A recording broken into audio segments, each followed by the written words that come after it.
하나님께서 태초에 천지와 만물을 창조하셨을 때에는 이 세상에 재난이라고 하는 것이 전혀 없었습니다. 이 세상은 그야말로 낙원과 같은 그렇게 살기 좋은 그런 장소였습니다. 아무것도 걱정할 것이 없는 세상이었어요. 하나님이 지으신 이 세상은 먹을 걱정도 없고 피곤함도 없고 죽는 것도 없고 아무것도 걱정할 필요가 없어요.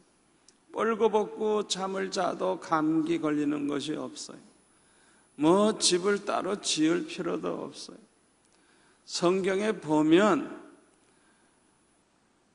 하나님이 태초에 만드신 이 세상은 낙원과 같은 것이에요. 낙원과 같은 것이에요.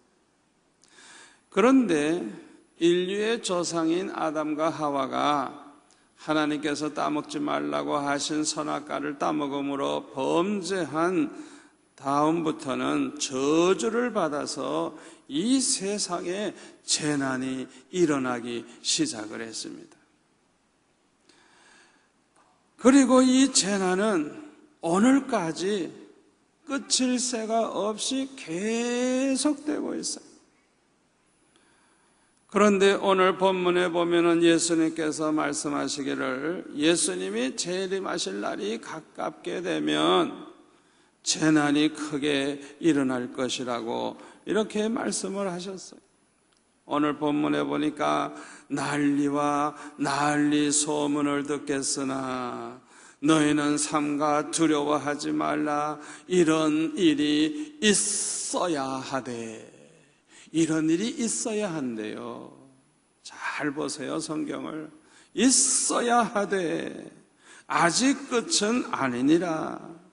민족이 민족을, 나라가 나라를 대적하여 일어나겠고 곳곳에 기근과 지진이 있으리니 이 모든 것은 재난의 시작이니라. 우리 주님이 말씀하셨어요. 난리의 소문을 듣게 된다는 거예요.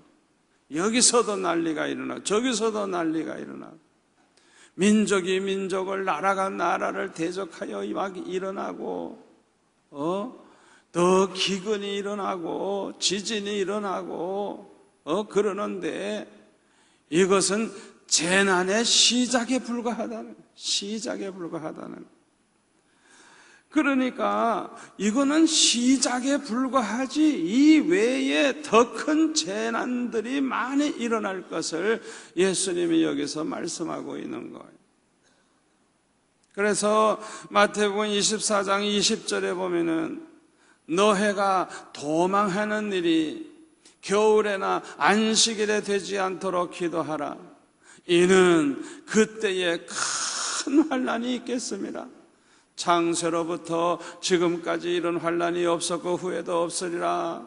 그날들을 감하지 아니하면 모든 육체가 구원을 얻지 못할 것이나 그러나 택하신 자들을 위하여 그날들을 감하시리라.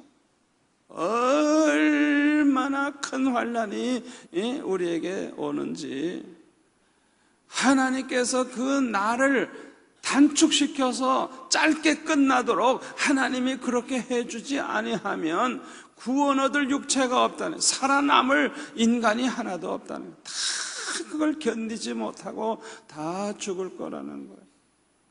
그래서 하나님께서는 택한 백성들을 위해서 그날들을 좀 감해 주시겠다는 거예요. 얼마나 큰 재난이 있을 것인가를 우리가 이 말씀을 통해서 상상할 수 있죠. 아무튼 예수님이 재림하실 날이 가까우면 가까울수록 재난은 더욱 심해질 것입니다. 이유가 뭔지 알아요? 인간들이 더욱더 악해지기 때문입니다. 따라서 죄악이 더욱더 심해질 것이기 때문입니다. 여러분들 그거 아셔야 돼요. 인간들이 악해지고 악해지고 죄악을 범하면 범할수록 하나님의 재난은 더 심해질 거예요. 그걸 우리가 알아야 돼요. 그런데 오늘 본문 7절에 보니까 세 가지 재난이 소개되고 있어요. 첫째가 뭡니까? 민족이 민족을, 나라가 나라를 대적하여 일어날 것이라 그랬어요. 이것은 크고 작은 전쟁을 가리키는 거예요. 어떤 지역에서는 국가 대 국가적인 그런 전쟁이 일어나고 어떤 지역에서는 종족 간의 전쟁이 일어나는 거예요. 아프리카에서는 그런 일 많이 있죠. 종족 간의 전쟁이 막 일어나는 거예요. 대부분의 재난은 자연에 의해서 일어나는 것이지만은 전쟁은 사람에 의해서 일어나는 것입니다. 사람들은 평화로울 때에도 전쟁에 승리하기 위해서 엄청난 무기를 개발하고 있죠. 여러분, 우리 인간들이 지금 준비해 놓은 그 핵무기의 위력이 얼마나 큰가 하는 것은 과거에 일본의 히로시마와 나가사키에 떨어진 원자탄, 그때 그 무기는 조그만 원자탄이에요. 조그만 원자탄. 그런 조그만 원자탄이 떨어져서도 그 도시가 완전히 다 파괴되고 그 도시에 있는 사람들이 거의 다 죽었어요. 거의 다 죽었어요. 지금은 그거보다 수백 배의 위력을 가지고 있는 그런 수소폭탄이 준비되어 있어요. 그것도 몇백 개가 아니에요. 몇천 개 그냥. 얼마나 많은 무기가 지금 준비되어 있는지 몰라요. 그러니까 인간에 의해서 일어나는 이 재난, 그것이 바로 전쟁인데 이 재난이 얼마나 큰 재난인지, 앞으로 이 재난이 일어난다고 하면 엄청난 그런 피해가 이 지구 땅덩어리에 있을 거예요. 가장 큰 재난은 우리 인간들이 만들어낸 재난입니다. 인간에 의해서 일어나는 재난입니다. 그러면 왜 이렇게 전쟁이 일어나게 될까요? 욕심에 눈이 어두워서 서로 빼앗으려고 하다가 보니까 전쟁이 일어나게 되는 것입니다. 우리가 서로 사랑하는 마음을 가진다고 하면 전쟁은 일어나지 않을 거예요. 그런데 말세가 되면 될수록 인간들의 마음이 악해지다가 보니까, 이기적인 그런 마음을 갖게 되다 보니까 결국에는 싸움이 생기는 거예요. 그래서 마태복음 24장 12절에 보면, 우리 한번 다 같이 읽을까요? 불법이 성함으로 많은 사람의 사랑이 식어지리라. 불법이 뭐예요? 죄죠. 불법은 죄죠. 너무너무 인간들이 죄를 범하고 불법을 행하고 나쁜 짓을 하다가 보니까 사랑이 다 식어져 버리는 거예요. 모처럼 사랑을 가졌던 사람도 사랑이 식어져 버린다는 거예요. 여러분, 왜 불법을 행하게 됩니까? 불법을 행하게 되는 것은 욕심 때문에 그래요. 요새 우리나라 국무총리와 장관들, 임명받을 사람들, 국회에서 청문회가 열려 있어가지고 여야의 국회의원들이 막 그냥 어떻게 그 사람들의 그 불법을 행한 걸 찾아냈는지 모르지만은 어떻게 그렇게 꼬투리를 잡아가지고 그냥 애를 먹이는지, 아이고, 감투 하나 쓰려고 그러다 망신당하고 집안 망신, 조상 망신 다 당하는구나. 하여튼 완전히 그냥 땅바닥에 그냥 완전히 그냥 밑바닥에 그냥 매장시켜버리는 모습을 볼 수가 있어요. 그 청문회를 이렇게 좀 보면은 소위 세상적으로 성공했다는 사람들이 얼마나 많은 불법을 행하고 있는가를 우리가 알 수가 있어요. 백성들의 본을 보여줘야 될 그런 지도자들이 그렇게 불법을 행하고 있으니 얼마나 우리 국민들이 낙심이 되겠습니까? 얼마나 마음이 아픈 일인지 모르겠어요. 여러분, 왜 이렇게 불법을 행했죠? 이유는 뭐예요? 욕심 때문에 그래요. 욕심 때문에 이렇게 불법을 행하게 된 것을 알 수가 있습니다. 욕심 때문에 법을 어기게 되고, 욕심 때문에 남을 속이게 되고, 욕심 때문에 친구가 원수가 되기도 하고, 욕심 때문에 사랑하는 가족이 원수로 바뀌는 이런 일이 일어나는 것입니다. 심지어는 이 욕심 때문에 신앙 양심을 저버리게 되기도 하고, 사람을 죽이는 일이 생기기도 하는 것입니다. 제가 어렸을 때 보니까요, 교회가 무슨 일로 인해서 그랬는지 모르지만은 분쟁이 일어나가지고요, 교회가 둘로 이렇게 갈라지는데, 그때만 해도 이 피아노 하나가 값이 얼마인지 모르지만은, 이렇게 큰 피아노도 아니고 조그만 피아노인데요, 그걸 양쪽에서 서로 가지고 가려고 그러다가 보니까 싸움이 붙었는데요, 그까짓 그 피아노 그거 얼마나 된다고 그것 때문에 막 그냥 치고받고 그냥 피투성이가 돼가지고 교회에 그냥 핏물이 들도록 그렇게 싸워가지고 말이지, 피아노를 기어코 빼앗아가는. 제가 어렸을 때 그걸 보고요, 예수 믿는 사람들이 평소에는 뭐 집사님, 권사님, 장로님 이러다가도 한 번 그냥 성질이 나면 이건 꼭 잡아 죽일 것처럼 그냥 난리를 치고, 얼마나 어린 마음에 상처가 됐는지 몰라요. 그런데 제가 지금까지 어렸을 때부터 교회 생활을 쭉 하면서 보니까요, 교회에서 이렇게 문제가 생기고 분쟁이 일어났을 때 욕심을 부리고 수단 방법을 안 가리고 이기려고 한 사람들, 이기려고 하는 사람이 누군 줄 압니까? 그만큼 악한 사람들입니다. 이기려고 수단 방법을 안 가리고 별별 짓을 다 한 사람들을 보니까요, 그 당시에는 이긴 것 같지만은 제가 지금 이렇게 돌이켜보니까 그 사람들은 믿음을 다 잃어버렸고요, 교회를 다 떠났고요, 그 자손들이 다 예수를 안 믿게 됐고요, 완전히 하나님의 구원의 그 자리에서 떠나서 완전히 세상 사람이 되고 말았어요. 제가 그걸 보니까 세상에 그보다 더 큰 저주가 어디 있습니까? 신앙을 잃어버렸어요. 믿음을 잃어버렸어요. 그래서 교회에는 다시는 나타나지도 않는 거예요.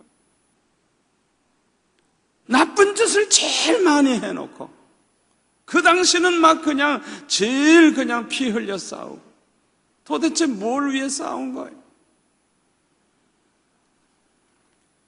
지금 이 시간에도 분쟁에 휘말려 있는 교회들이 많이 있을 것입니다. 혹시 그런 교회에 나가는 사람들이 저의 이 설교를 듣고 계시다고 하면 잘 들으시기를 바랍니다.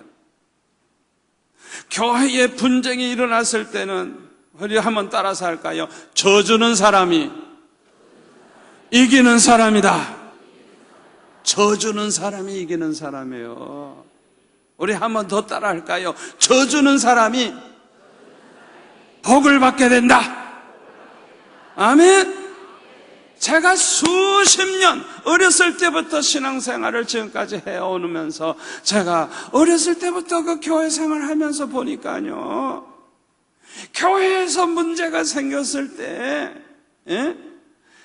그 당시에 바보처럼 져준 사람, 할 말이 많은데도 참아준 사람, 그 사람들이 다 잘 됐고 복을 받았고 교회에서 존경받는 사람 되었어요.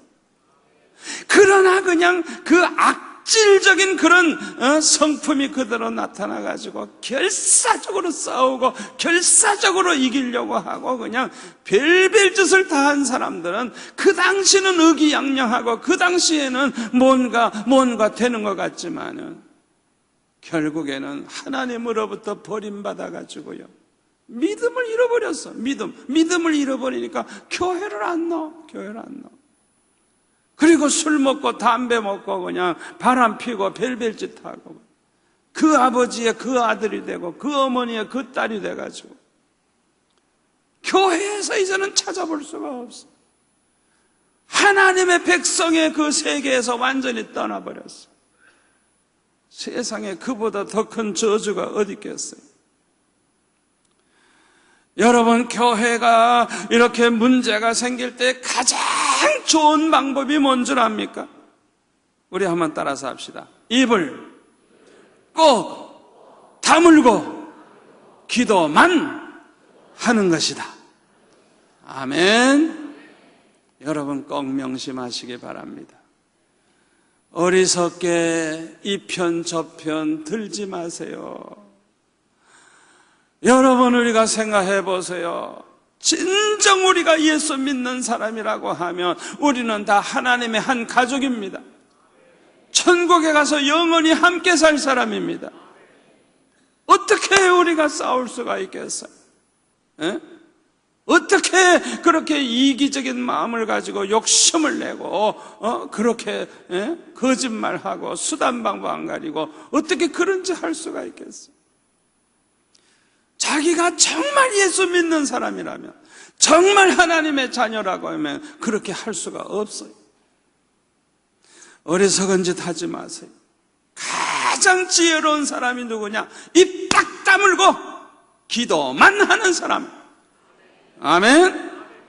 사탄은요, 사람의 입을, 혀를 가장 편리한 도구로 사용합니다. 여러분 그거 아셔야 돼요. 그래서 어지러운 교회들 가서 보면요, 그 사람들 그 입안에 마귀들이 다 들어앉아 있어가지고요, 오만 가지 그냥 있는 소리 없는 소리, 거짓말, 그냥 악한 말, 이간질하는 말, 그냥 못된 말을 막 하는데 가만히 보면 마귀가 시키는 대로 하고 있는 거예요. 그래가지고 그냥 상처를 주고 받고 그러다가 보니까 교회가 쑥밭이 돼버리는 거예요. 지나고 나면 얼마나 부끄럽고 얼마나 허무하고 얼마나 어리석은 일인지 몰라요.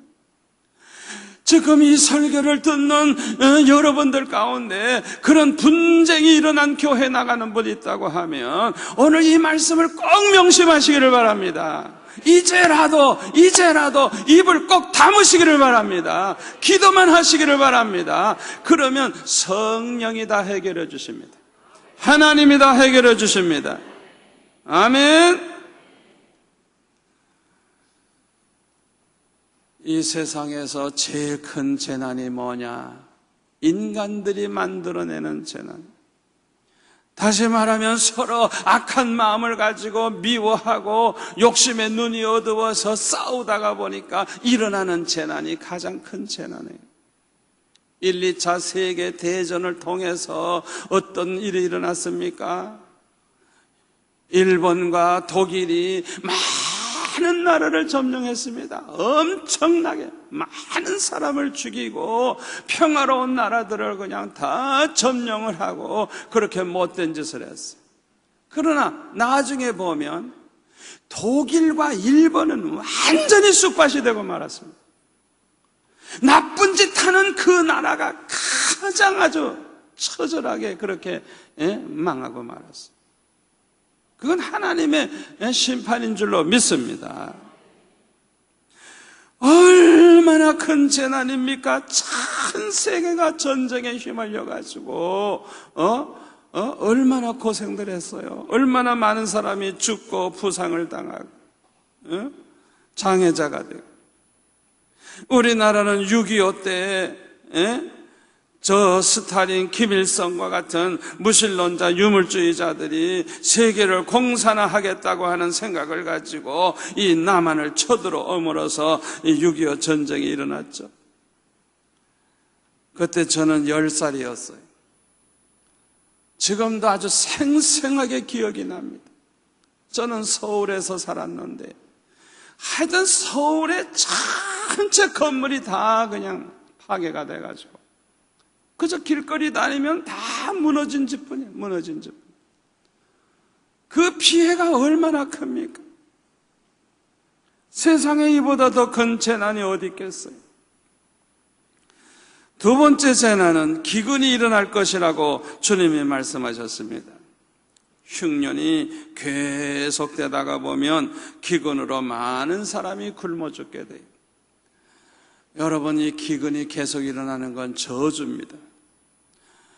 계속 기근이 일어나는 곳이 어딥니까? 사막지대입니다. 사막지대에서는 농사도 못 져요. 사막지대에서는 풀 한 포기도 없는 데가 있어요. 세상에 그렇게 저주스러운 데가 어디 있겠어요? 애굽 나라도 요셉이 있을 때 7년간 흉년이 있어가지고 기근으로 말미암아 어려움을 많이 당했죠. 기근이 일어나게 되면 도둑과 강도가 아주 들끓게 됩니다. 여러분, 사흘만 굶어보세요. 가만히 있을 것 같아요? 무슨 짓을 해서라도 남의 것이라도 빼앗아서 먹으려고 하죠. 여러분, 북한이 바로 그런 것입니다. 많은 사람들이 굶어 죽어가고 있는데요, 그 북한에서 오신 분 얘기를 들으니까요, 북한은 한마디로 말하면 다도둑놈이래요. 왜? 아니, 먹을 게 없으니까.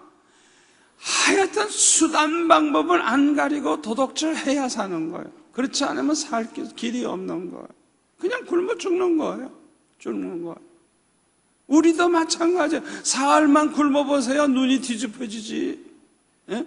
오죽하면 성경에 보면 자기 사랑하는 아들을 삶아 먹습니까? 얼마나 이 기근이 무서운 재난인가를 알 수가 있습니다. 그런데요, 전쟁이 일어나면요, 기근은 저절로 따라옵니다. 여러분, 그거 아셔야 돼요. 왜요? 전쟁통에 농사를 지을 수가 있습니까? 뭐 추수할 수가 있습니까? 전쟁 나면요, 다 내버려 두고 떠나요. 아무것도 못해요. 그러니까 당장 식량이 끊어지는 거예요. 그리고요, 제가 6.25 전쟁이 일어났을 때 보니까요, 부자들이 잽싸게 곡식을 있는 대로 다 사가버려요. 예? 돈 있으니까. 그러니까 쌀값이 폭등을 하는데요, 10배, 100배로 그냥 쌀값이 그냥 오르니까 가난한 사람들이 돈이 있어야 쌀을 사 먹죠. 그러니까 이제 굶는 사람들이 생겨나기 시작을 해서, 저 같은 경우도 우리 가정이 가난하니까 아무것도 사다가 저축한 게 없단 말이에요. 그러니까 나중에 풀을 뜯어먹어요. 풀을 뜯어먹어. 먹을 게 없으니까. 소나무 껍데기를 이렇게 벗겨가지고요, 그 속에 있는 그걸 이렇게 긁어서 먹고. 그렇게 먹었어요. 제가 먹새가 좋아가지고. 메뚜기도 잡아먹고, 개구리도 잡아서 먹고. 참 개구리 고기 맛있어. 알고 보니까 보약을 많이 먹었어. 하나님께서 그냥 평생 주의 일 잘하라고 그냥 보약을 먹여주셨어요. 세 번째 재난은 지진이 일어난다 그랬어요. 성경에 기록되어 있는 가장 무서운 지진이 뭔지 압니까? 고라와 그의 무리들이 모세와 아론을 대적을 해서 그렇게 반기를 들고 일어났을 때 하나님께서 그들을 그냥 땅이 그냥 쫙 갈라져 가지고 그냥 산채로 다 땅속에 파묻혀서 멸망을 한 그런 지진. 얼마나 무서운 지진입니까? 여러분 한번 생각해 보세요. 땅이 그냥 쫙 갈라져 가지고 그냥 모든 게 다 쏙 들어가서 그냥 멸망한다고 생각해 보세요. 얼마나 무서운 지진입니까? 최근에도 IT라고 하는 나라가 그냥 지진 때문에 그냥 그 나라 전체가 초토화돼 버렸죠. 그거 회복하려면 몇십 년 걸린다 그래요. 중국과 같은 나라는 나라가 하도 크다가 보니까 그냥 여기저기서 지진이 일어나 가지고 어려움을 계속 당하죠. 역사적으로 보면 이 지진으로 인해서 많은 사람들이 죽었습니다. 그런데 예수님이 재림하실 날이 가까워지게 되면 더욱더 지진이 심해질 것입니다. 그러면 이 마지막 때에 하나님께서 이렇게 재난이 많게 하시는 이유가 무엇이냐? 그 이유를 몇 가지 말씀드리겠습니다. 첫째로는 죄를 끝이고 회개하고 하나님께 돌아오게 하기 위해서입니다. 재난은 범죄한 후에 생겼습니다. 아담과 하와가 하나님의 말씀을 순종하지 않고 먹지 말라고 한 선악과를 따 먹음으로 저주를 받은 후에 이 재난이 시작이 됐어요. 이렇게 하나님께서 범죄한 인간들에게 재난이 있게 하신 그 목적 가운데 하나는 뭐냐 하면 회개케 하기 위해서입니다. 죄를 끝이고 하나님 앞에 돌아오게 하기 위해서 하나님이 재난을 그렇게 허락하신 것입니다. 여러분, 재난만 보지 마시고 그 재난 가운데서 하나님의 사랑을 볼 수 있기를 바랍니다. 아멘. 우리를 괴롭히려고 고생시키려고 그렇게 거기에서 쾌감을 느끼는 그런 하나님이 아닙니다. 우리 하나님께서 이렇게 범죄하는 인간들, 죄를 많이 범하는 인간들에게 재난을 허락하신 이유는 그들을 회개시키고 돌아오게 하기 위해서. 예수님 재림하실 날이 가까우면 날짜가 얼마 없으니까, 시간이 얼마 없으니까 빨리 회개하고 돌아오게 하기 위해서 재난을 더 심하게 하시는 겁니다. 아멘.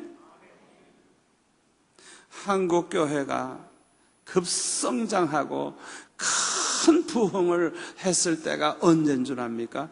6.25 전쟁 때입니다. 이 전쟁과 기근으로 고생할 때 많은 사람들이 회개하고 하나님 앞에 돌아왔어요.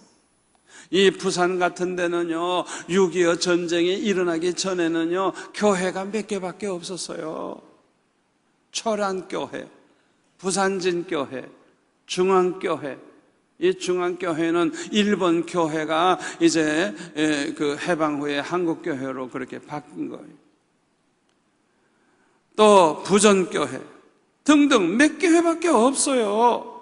그리고 대부분이 다 6.25 전쟁이 일어나면서부터 서서히 하나둘 생겨나기 시작해가지고 어느 날 이 부산에 1,500-600 교회가 있는 거예요. 재난이 있을 때 회개하고 예수 믿게 되었다고 하면 이 재난은 축복입니다.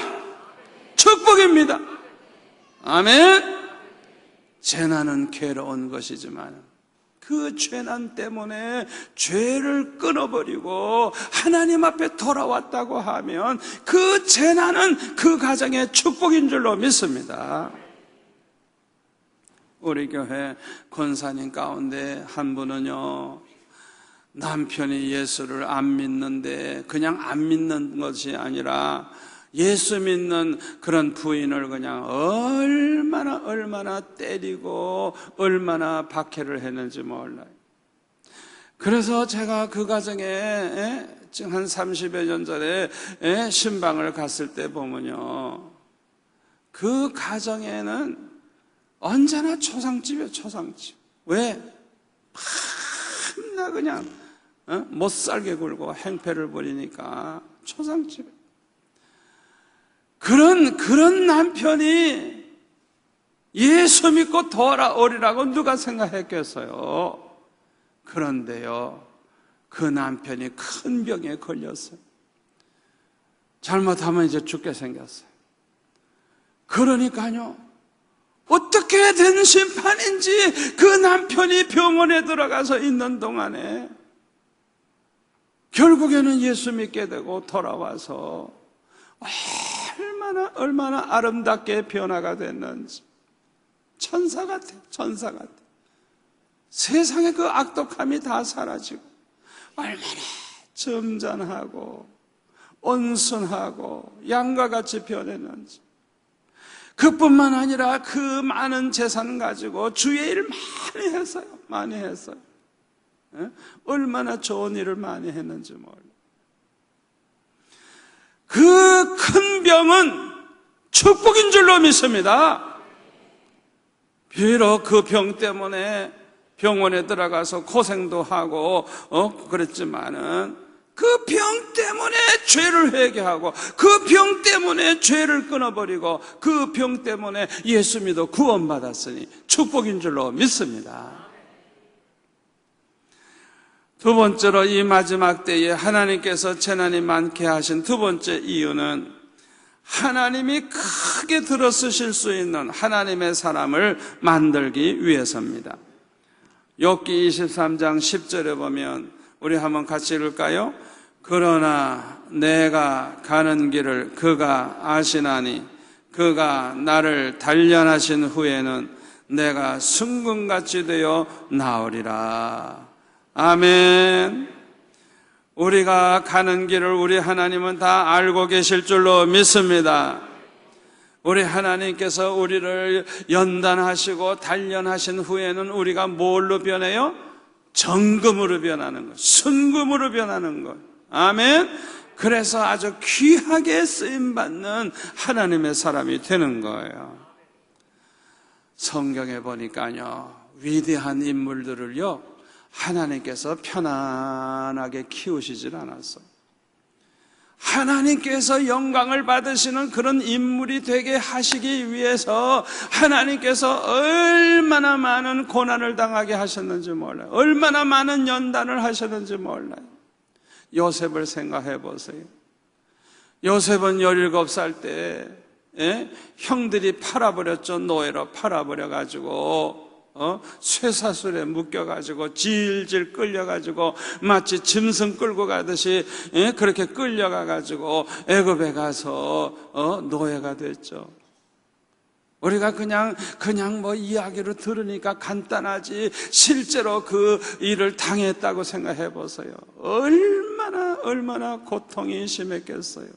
얼마나 슬프고 얼마나 괴로웠겠어요.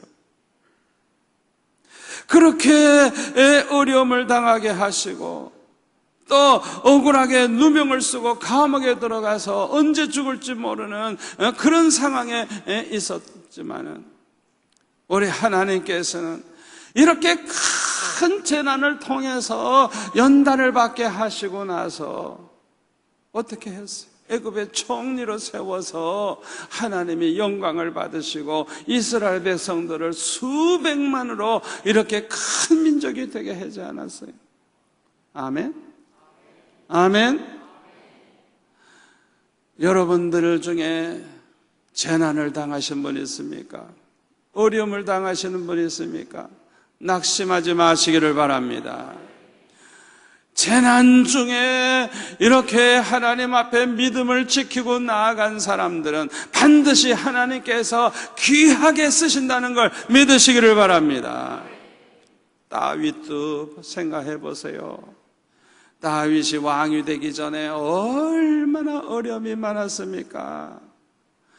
이 다윗이 참으로 아버지로부터도 아들 취급도 못 받아가지고 사무엘 선지자가 기름 부으려고 왕을 세우려고 했을 때 아예 다윗은 부르지도 않았어요.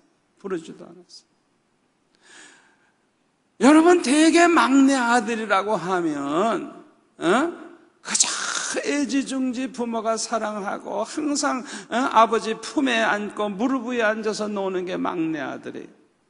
그런데 이 다윗을 그 큰아들들 다 놔두고 밤낮 그저 양이나 치라고, 마치 그 집의 종과 같이 그냥 낮이고 밤이고 밤낮 양이나 치라고. 그걸 보면 썸씽이 있어요. 뭔가 있어요. 성경에 그걸 자세히 밝히지 않아서 그렇지. 그 아버지가 왜 그렇게 했는지 모르지만, 그러니까 시편에 보면 부모가 자기를 버렸다고 그렇게 다윗은 기록하고 있죠. 얼마나 괴로웠겠어요. 그뿐만 아니라 사울 왕으로부터 얼마나 고통을 많이 당했습니까? 하루도 발을 뻗고 잘 수 없는 그런 어려움을 당하면서 밤낮 도망다니는 삶을 살았어요. 우리 하나님께서는요, 그렇게 사랑하는 자를 연단하실 때는 목적이 있는 것입니다. 하나님이 크게 들었을 사람들, 귀하게 쓸 사람들에게 하나님이 그런 연단을 하신다는 걸 믿으시기를 바랍니다. 여러분들 중에 남보다 고생 많이 하시는 분들, 어려움 많이 당하시는 분들, 아이고 내 팔자야, 나는 왜 이렇게 고생하노, 나는 왜 이렇게 가난하노, 나는 왜 이렇게 못 살고 어려움만 당하노, 그런 말 하지 마세요. 하나님께서 특별히 이렇게 연단하실 때는 정급으로 만들어서 하나님께서 특별히 영광 받으시는 일에 쓰시기 위해서 그렇게 하신다는 걸 믿으시기를 바랍니다. 저는 아주 6.25 전쟁이 일어나기 전에도 가난해서 어렵게 살았습니다만 전쟁이 일어나니까 더 어려워졌어요. 그 다음부터는 회복이 안 되는 거예요. 회복이 안 되는 거예요. 아버지는 돌아가셨지, 어머니는 돈 버는 재주는 없고 빚지는 재주만 있어가지고 빚만 자꾸 늘어나고, 그러니까 일종의 기근이에요. 기근. 먹을 게 없으니까 어떻게 살아요? 그 어려움 속에서 저는 예수 믿게 되고, 예수 믿은 다음에는 하나님 앞에 얼마나 눈물 흘려 기도했는지 몰라. 6학년 때도 잠자기 전에는 이불을 뒤집어 쓰고 무릎을 꿇고 그냥 두 주먹을 꽉 이렇게 잡고 그냥 얼마나 간절히 기도했는지 온 몸이 그냥 땀에 뒤범벅이 돼가지고 눈물이 그냥 줄줄로 그냥 얼굴에 뒤덮고 그냥 눈물을 흘리면서 땀을 흘리면서 그렇게 기도하고 잠을 자고 날마다 그랬어요. 그렇게 기도 생활을 열심히 하고 하나님 앞에 부르짖다가 보니까 은혜 받게 되고, 은혜를 받으니까 기쁨이 충만해지고, 은혜를 받으니까 걱정 근심이 다 사라지고, 은혜를 받으니까 주님을 위해서 살고 싶은 마음이 막 생겨나서 하나님을 위해서 살고 싶어하는 그런 마음을 가지게 돼서 이렇게 헌신을 해서 결국은 주의 종이 되는 거예요. 아멘.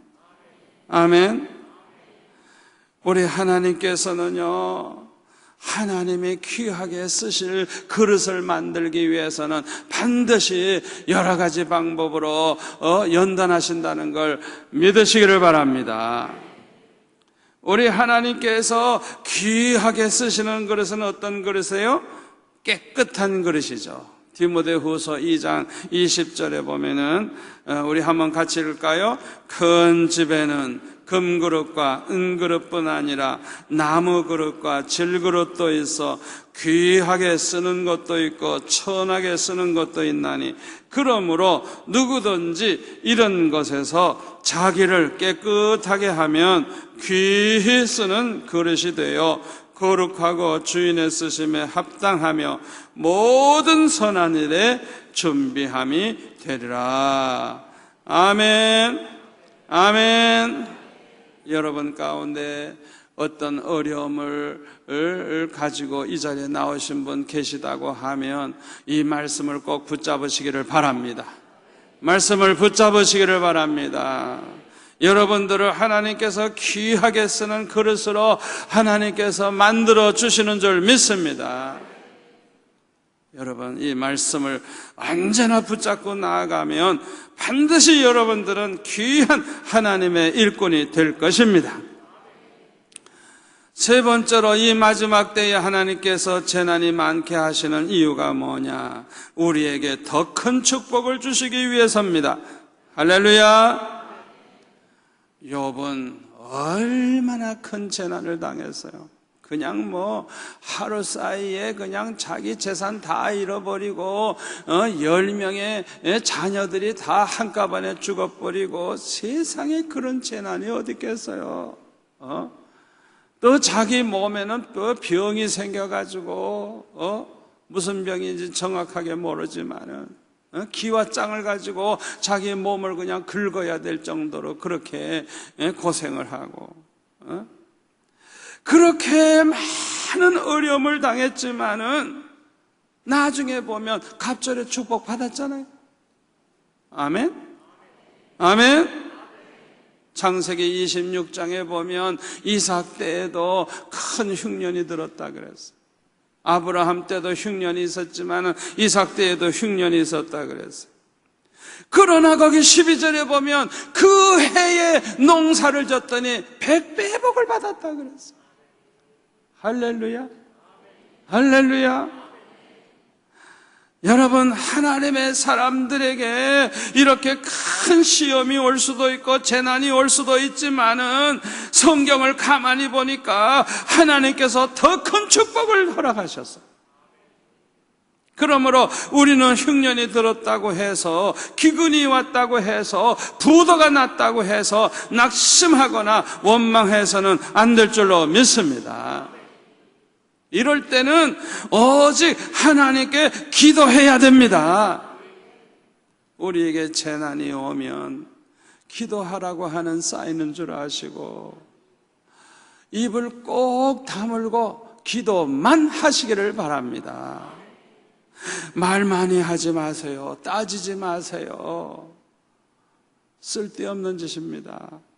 여러분, 욥기를 읽어보면요, 욥이 가장 후회했을 게 뭐 같아요? 뭘 후회했을 것 같아요? 말 많이 하는 거. 말 많이 하는 거. 다 쓸데없는 소리야, 알고 보면. 괜한 소리 한 거야. 입 딱 다물고 기도했더라면 얼마나 좋았겠어. 그 친구들하고 이런 얘기 저런 얘기 따지고 이렇게 하다가 보니까 그냥 할 소리 못할 소리 별소리 다 하는데 나중에 주님 앞에 얼마나 책망을 들어요. 욥이 말 많이 한 거 제일 후회했을 것 같아요. 여러분들은 어떤 어려움이 와도 어떤 재난이 와도 입 꼭 다물고 기도만 하시기를 바랍니다. 이렇게 기도하다가 보면 은혜 받게 됩니다. 은혜 받게 되면 깨달아지는 은혜가 있습니다. 그런데요, 기도하다가 은혜 받고 은혜 받아서 깨달아질 때 제일 먼저 깨달아지는 게 뭔지 알아요? 죄와 허물이 깨달아집니다. 그래서 이 죄와 허물을 회개하면 축복의 문이 열립니다. 회개하면 하나님이 기뻐하십니다. 회개하면 우리 하나님은 용서해 주시고 깨끗하게 씻어 주십니다. 요한일서 1장 9절 우리 다 같이 읽을까요? 만일 우리가 우리 죄를 자백하면 그는 미쁘시고 의로우사 우리 죄를 사하시며 우리를 모든 불의에서 깨끗하게 하실 것이요. 아멘. 회개하면 용서받고 용서만 받는 게 아니라 모든 죄를 깨끗하게 씻어 주시는 것입니다. 이사야 43장 25절에 보면 이런 말씀이 있습니다. 같이 읽겠습니다. 나 곧 나는 나를 위하여 네 허물을 도말하는 자니 네 죄를 기억하지 아니하리라. 아멘. 우리의 죄와 허물을 하나님께서 다 도말해 버린다는 거예요. 없는 것처럼 도말해 버리고요, 다시는 기억도 하지 않는데요. 하나님의 말씀입니다. 하나님의 말씀입니다. 하나님께서 회개하는 자에게 용서만 하시는 것이 아니라 그 모든 과거의 죄를 다 도말해 버리고 기억을 다시는 안 하시겠다는 거예요. 이 말은 뭐예요? 따지지 않는다는 거예요. 과거를 가지고 들먹이지 않는다는 거예요. 할렐루야. 이 말씀을 생각하면 막 춤을 추고 싶어. 춤을 추고 싶어. 얼마나 좋아. 얼마나 좋아. 우리의 모든 죄를 용서하시고 깨끗하게 씻어주시는데 완전히 도말해버리고 컴퓨터에 입력된 모든 내 죄의 목록을 다 없애버리는 거예요. 그냥 싹 없애버리는 거예요. 그리고 다시는 하나님이 기억하지 않는다는 거예요. 기억하지 않는다는 것은 다시는 그걸 가지고 말씀하지 않는다는 거예요. 그걸 가지고 따지지 않는다는 거예요. 할렐루야. 할렐루야. 그뿐만 아닙니다. 회개하면요, 회복의 축복을 받습니다. 요엘서 2장 25절에 보면 내가 전에 너에게 보낸 큰 군대 곧 메뚜기와 느치와 황충과 팥중이가 먹은 횟수대로 너에게 갚아 주리니 너희는 먹되 풍족이 먹고 너에게 놀라운 일을 행하신 너희 하나님 여호와의 이름을 찬송할 것이라. 내 백성이 영원히 수치를 당하지 아니하리로다. 할렐루야. 우리가 회개를 하면 무슨 공로가 있는 사람처럼 하나님께서 그냥 축복을 해주시기 시작하는데, 죄를 범할 때 당한 그 재난들 하나님이 그냥 그 모든 걸 다 갚아주시겠다는, 갚아주시겠다. 저는 이 말씀을 믿습니다. 여러분도 믿으시기를 바랍니다. 하나님 앞에 진실로 회개하면 회복의 역사가 일어나는 거예요. 그뿐만 아니라 회개하면 하나님의 사랑과 축복을 받게 돼요. 자기 죄를 깨닫고 회개하고 돌아온 탕자를 그 아버지는 목을 끌어안고 입을 맞추고 새 옷을 입혀주고 가장 좋은 옷을 입혀주고 가락지 끼워주고 신발 신겨주고 송아지 잡아서 잔치까지 해주고 얼마나 기뻐하고 즐거워하시고 얼마나 사랑해 주시고 축복해 주셨어. 여러분, 하나님 앞에 우리가 이렇게 기도하다가 보면 은혜 받고 은혜 받으면 죄를 깨닫게 되고 죄를 깨닫고 회개하면 이렇게 축복을 받게 되는 것입니다. 아멘. 그러므로 우리에게 흉년이 들었다든지 기근이 왔다든지 부도가 났다든지 어려움 당할 때 낙심하지 말고 원망하지 말고 입을 꼭 다물고 하나님 앞에 기도만 하시기를 축원합니다. 두 번째로는요, 우리에게 흉년이 들었을 때 이삭처럼 하나님의 말씀대로 순종만 하시기를 바랍니다. 창세기 26장에 보면요, 이삭은 흉년 들었을 때 하나님 앞에 기도하다가 하나님의 음성을 듣습니다.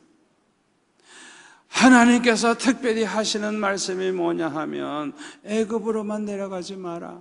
내가 너에게 지시할 땅에 거하라. 하나님이 말씀을 해주셨어요. 이렇게 응답을 받은 걸 보면 이삭은 기도했다는 걸 알 수가 있어요. 그런데 이삭은 하나님의 말씀에 순종을 해서 애굽으로 가지 않고 그랄 지방에 그냥 머물러 있었어요. 그래서 이 그랄 지방에서 농사를 졌는데 그 해에 100배의 축복을 받아서 마침내 거부가 됐다고 성경은 말씀하고 있어요. 여러분, 우리의 생사화복은 하나님의 손에 있습니다. 절대 주권은 하나님의 손에 있습니다. 우리 하나님이 축복하시면 흉년 들어도 100배의 축복을 받게 되는 줄 믿습니다. 하나님이 살려주시면 암에 걸려도 사는 줄 믿습니다. 폐암 말기에 처해 있는 사람도 살아날 줄 믿습니다. 위암 말기 환자도 살아날 줄 믿습니다. 생사는 하나님의 손에 있기 때문에 하나님이 살리시면 사는 거예요. 모든 축복은 하나님의 손에 있기 때문에 흉년 들어도 하나님이 축복하면 100배의 축복을 받는 거예요.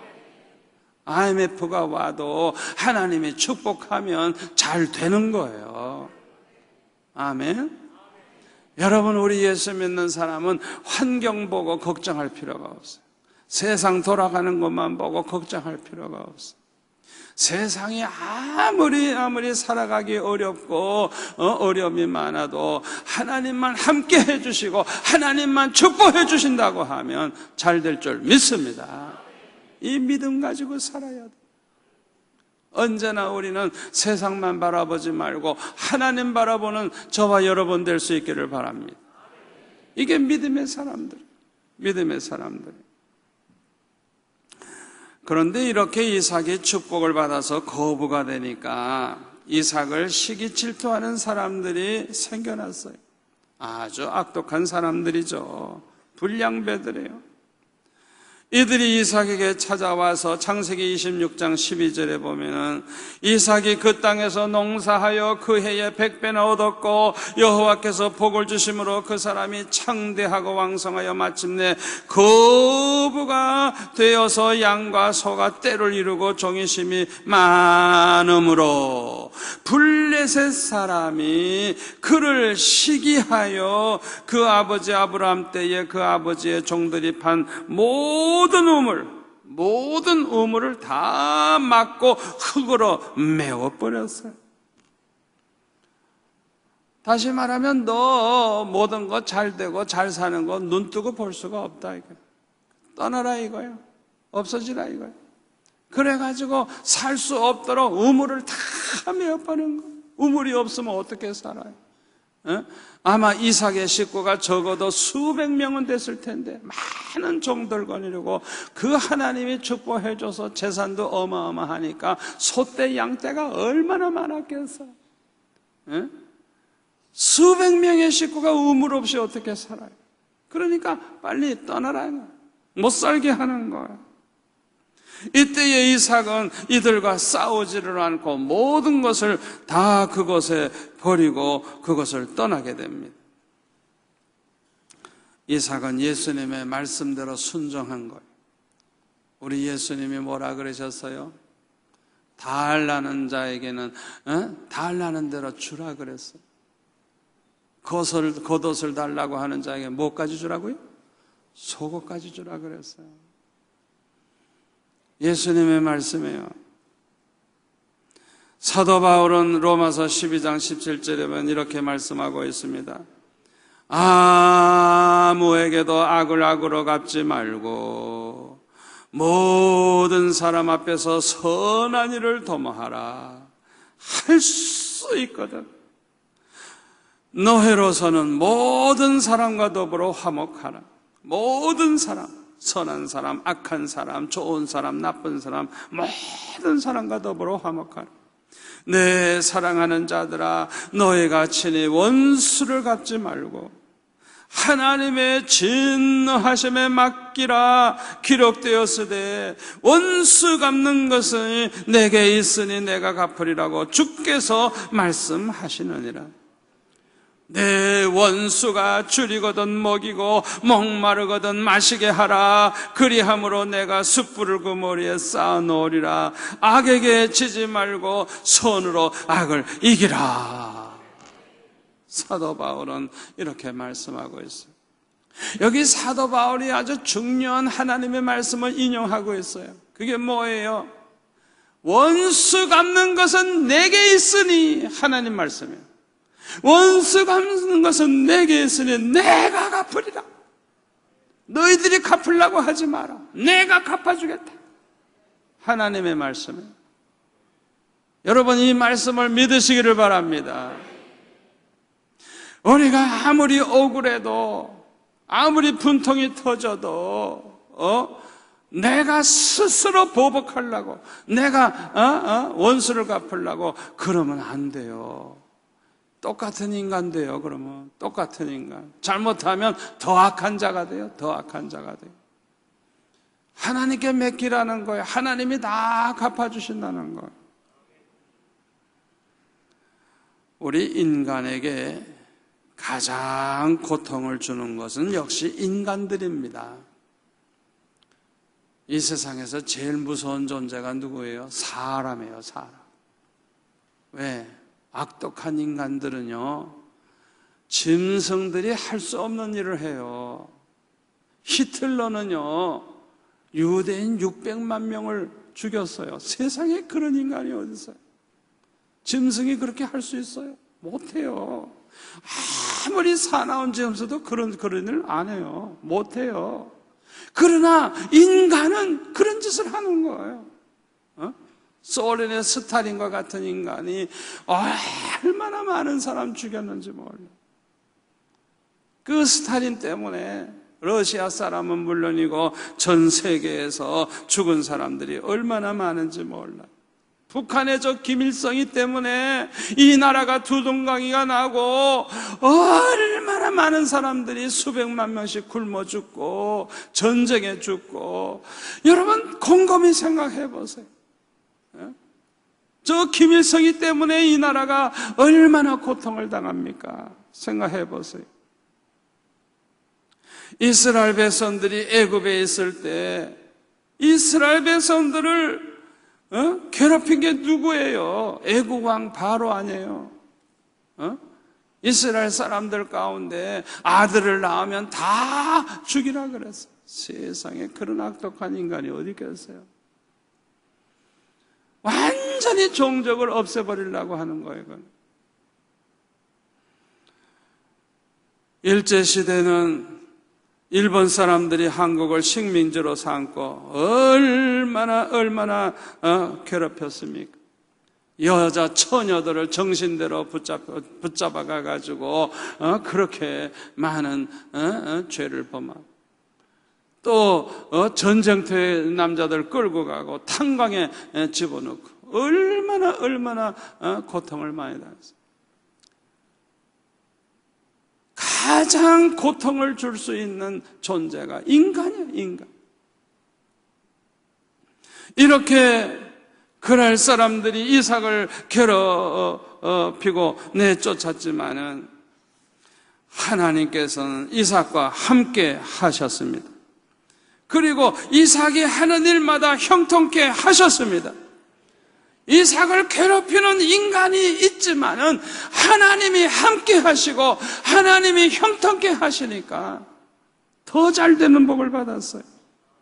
어디로 가든지 하나님의 축복을 받았어요. 아멘. 그래서 창세기 26장 28절에 보면 그랄 왕이 이삭에게 찾아와서 이렇게 말합니다. 여호와께서 너와 함께 계심을 우리가 분명히 보았으므로 우리의 사이 곧 우리와 너 사이에 맹세하여 너와 계약을 맺으리라 말하였노라. 너는 우리를 해하지 말라. 이는 우리가 너를 범하지 아니하고 선한 일만 내게 행하여 내가 평안히 가게 하였습니다. 이삭을 내쫓았는데요, 죽이지 않고 그냥 보내준 거 고맙게 생각하라는 것이죠. 얼마나 악독한 인간입니까? 내가 평안히 가게 하였음이니라. 이제 너는 여호와께 복을 받은 자니라. 이 그랄 왕이 이삭을 보고 두 가지 한 얘기가 뭐예요? 하나님이 너와 함께 계시는 걸 우리가 분명히 보았다. 너는 여호와께로부터 복을 받은 자다. 이런 말을 하고 있어요. 이삭은 참으로 성공적인 신앙생활을 한 사람입니다. 저와 여러분도 이 땅에 사는 동안에 이삭과 같이 성공하기를 축원합니다. 세상 사람들이 우리를 볼 때 하나님이 함께 하시는 사람이라는 걸 보여주는 여러분들 되시기를 축원합니다. 하나님이 여러분들을 축복하셔서 안 믿는 사람이 볼 때도 여러분들은 참으로 하나님으로부터 복받은 사람이라는 말을 들을 수 있기를 바랍니다. 이게 신앙의 성공자예요. 하나님이 함께 해주시고 하나님께서 축복해 주시는 사람이라는 것이 세상 사람들 눈에 보여야 돼요.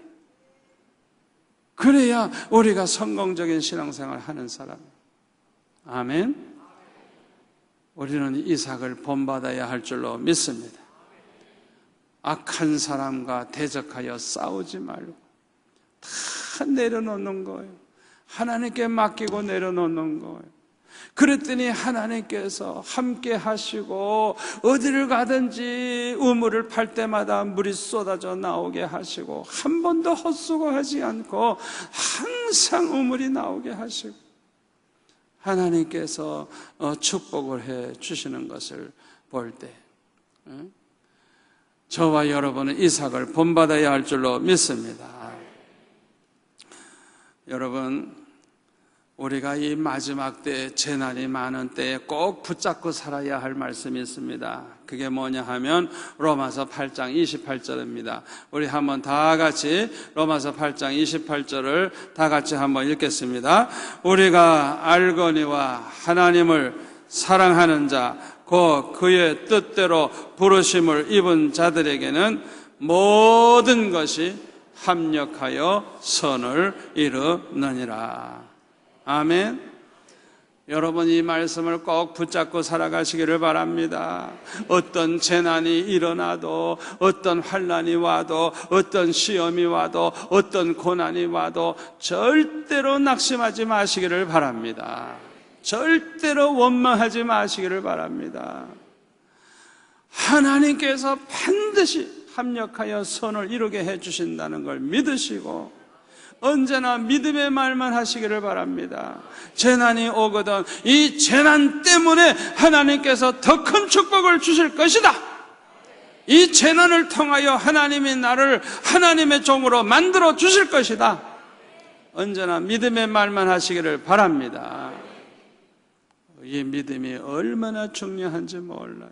성경을 보니까요, 흉년이 오든 재난이 오든 하나님을 사랑하는 믿음의 사람들은 그런 거 걱정할 필요가 없어요. 오직 입 다물고 기도만 하면 돼요. 아멘. 하나님 앞에 기도하다가 보면 죄가 깨달아지고 죄가 깨달아지면 회개하면 되는 거예요. 아멘. 회개하면 되는 거예요. 반드시 하나님께서 용서하시고 넘치는 축복을 주실 줄 믿습니다. 얼마나 중요한 말씀인지 몰라요. 하나님께서는 오히려 더 큰 복을 주시고 우리를 하나님의 영광을 위해서 귀한 그릇으로 사용하실 줄 믿습니다.